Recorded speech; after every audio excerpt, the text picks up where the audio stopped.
რა იქნება ბოლოს? ხშირად გაისმის შეკითხვა. ბოლო ეს არის. ღმერთმა 100 წელი ყველანი გამყოფოთ ამ დედამიწაზე. წარმოუდგენელია ზუგდიდში მოვხვდე და ხიბულაში ჩემი მშობლების საფლავს არ მივაკითხო. ეს ჩემი ძმა გახლავთ, რომელიც მოსკოვშია დაკრძალული, მაგრამ მშობლების საფლავზეც არის ფოტოთი და არის წარმოდგენილი მშობლების საფლავზეც.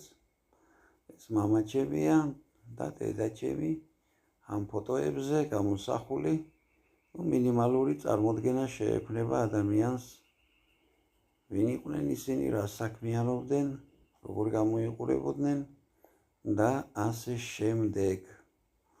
რა თქმა უნდა, ბალახი წამოსულა და ბიძაჩემმა თავის ძმას და რძალს საფლავზე ამოსული ყველა სარეველა მოაშორა. ესენი გახლავთ ჩემი მშობლები.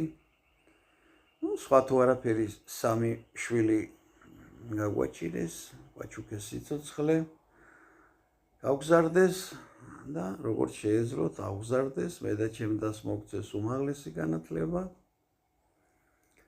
ცოტა სევდიანი ადგილია, მაგრამ საოცარი სიმშვიდეა აქ. სულ მახსენდება კონსტანტინე ლურტკიფანიძის ლექსი, რომელიც დაახლოებით ასე ჟღერს.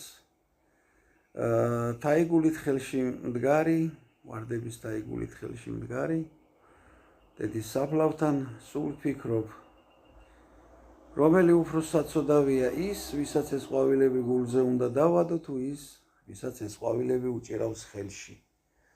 დიახ, სამწუხაროდ ხანდახან ძნელი გასარკვევია, რომელი უფრო საცოდავია, ის, ვინც წავიდა, თუ ის, ვინც დარჩა.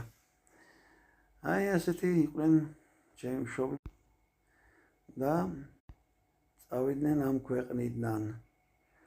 რა თქმა უნდა, მე გავედი გარეთ და დავზვერე მოსამატებელი ადგილი და თქვენ ახლა ამას კადრებში იხილავთ, რომ მე იქ დავზვერე ადგილი და ვცდილობ, რომ მოვიმატო ის ადგილი, ვისთვის მინდა ჯერ არ ვამხელ, თუმცა ყველაფერი ისედაც ნათელია.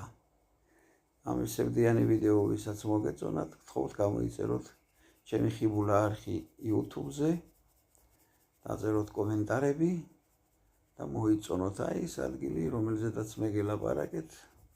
ეს ადგილი